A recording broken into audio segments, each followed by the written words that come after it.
नहमदुहु व नसल्ली अला रसूलिल करीम, अम्मा बाद, औज़ु बिल्लाहि मिनश शैतानिर रजीम, बिस्मिल्लाहिर रहमानिर रहीम। अगर आपने मेरा यूट्यूब चैनल सब्सक्राइब नहीं किया तो बराए करम से अभी सब्सक्राइब कर लें। आज हम आपके साथ बात करेंगे पाकिस्तान मुस्लिम लीग नून की जानिब से हुकूमत की 2 साला कारकर्दगी पर शाया होने वाला करतास अबियस।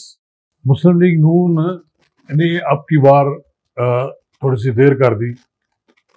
ऐलान तो किया गया था कि जो ही 2 साल मुकम्मल होंगे तो हुकूमत की अपोजिशन की जानिब से एक वाइट पेपर आ जाएगा। सिर्फ हुकूमत के खिलाफ, उसकी कारकर्दगी के खिलाफ मुस्लिम लीग नून वाइट पेपर जारी करती रही है। आपकी बार थोड़ी सी देर होने में शायद लगता यह है कि मुस्लिम लीग नून के माशी माहिरीन और सियासी अमूर के माहिरीन बैठ कर तैयारी में लगे रहे।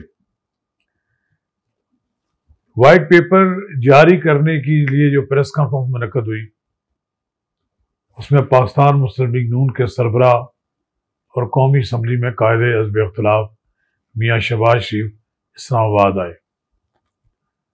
उनके दाएं बाएं पाकिस्तान मुस्लिम लीग नून की तमाम तर बड़े बड़े लीडर बैठे हुए थे, जिनमें राजा मोहम्मद ज़फ़रुल्लाह, शाह खान अब्बासी, हसन इकबाल, राना तनवीर और दूसरे लोग शामिल थे। इस वाइट पेपर की अहम बात यह है कि कहा गया कि इमरान खान ने अवाम से जो वादे किए थे वो वादे पूरे नहीं हुए। वो वादे कहाँ हैं? इस तरह इस वाइट पेपर में माशी अबतरी की जो सूरत हाल है उसका जायजा लिया गया। नैब के साथ जो मामलात चल रहे हैं, नैब जिस तरह अपोजिशन को अपना शिकार बना रही है, उस पर भी बात हुई है। उस पर इस तरह ख्वाजा आसिफ ने खारजा पॉलिसी का जायजा लिया। इस तरह ख्वाजा साद रफीक ने खास तौर पर रेलवे की नाकस कारकर्दगी को बयान किया। बहरहाल एक बड़ी पुरहजूम प्रेस कॉन्फ्रेंस थी। इसमें मियाँ शहबाज शरीफ से सवालात भी है कि मैंने खुद भी एक सवाल किया कि आप एक तवील अरसे के बाद आज इस्लामाबाद में रौनक अफरोज हुए हैं, तो उन्होंने अज़राए मजाक कहा कि आपकी नज़र करम नहीं मुझ पर पड़ी, मैं 3 रोज़ पहले भी यहाँ आया था। वो बात कर रहे थे जॉइंट सेशन के वक्त जब वो तशरीफ यहाँ लाए थे। बहरहाल एक बड़ी अहम बात यह है कि हुकूमत और अपोजिशन के दरमियान जो वाइट पेपर 3 दिन तक ढोल बजाते रहे, वज़रा की फौज ज़बर मौज कारकर्दगी के ढोल बजाते रहे और दादो तहसीन के डोंगरे उनको मिलते रहे। लेकिन बात यह है कि पाकिस्तान का आम आदमी मुतमईन नहीं है। पाकिस्तान का आम आदमी मौजूदा माशी हालत में परेशान है। शायद इस बात से कप्तान भी आगाह होंगे, लेकिन वो दावे तो यही कर रहे हैं कि बस अब मैं खड़ा हो गया हूँ, अब मैं खेलूँगा और मैं अपने मुखालिफिन की दौड़े लगा दूँगा। लेकिन मैं ये समझता हूँ कि ये सारा खेल जो है, जो वाइट पेपर का एक दूसरे पे की खामियाँ और कमजोरियाँ बताना, ये तो लगा रहता है। लेकिन हुकूमत को चाहिए कि अपोजिशन ने जो निकात उठाए हैं और जो खराबियाँ और जो कमजोरियाँ उन्होंने बताई हैं, जिनकी निशानदेही की गई है, उनको दूर करने की वो कमिटमेंट करे और उनको दूर करने के की कोई रास्ता तलाश करे।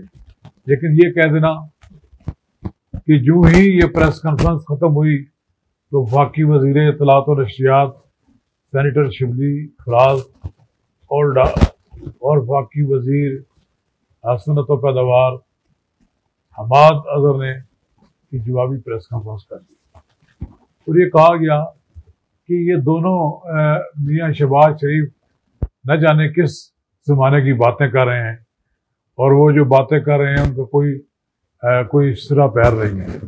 लेकिन बहरहाल एक बात यह है कि उनको ये नज़र आना चाहिए कि मियाँ शहबाज शरीफ अब एक्टिव हो गए हैं।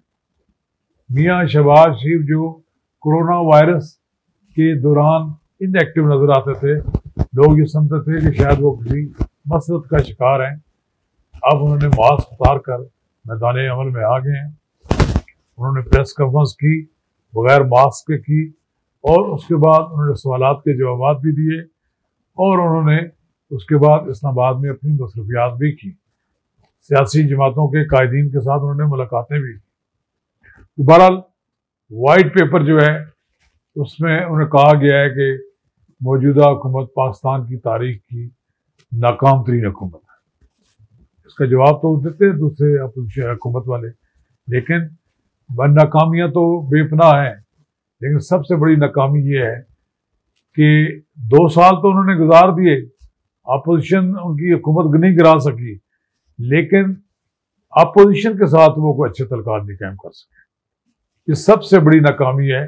और ऐसा लगता है जैसे इमरान खान एक अपोजिशन के साथ लड़ाई की सूरत में 5 साल गुजारना चाहते हैं। पता नहीं अपोजिशन उनको 5 साल देखने भी देती है कि नहीं देती।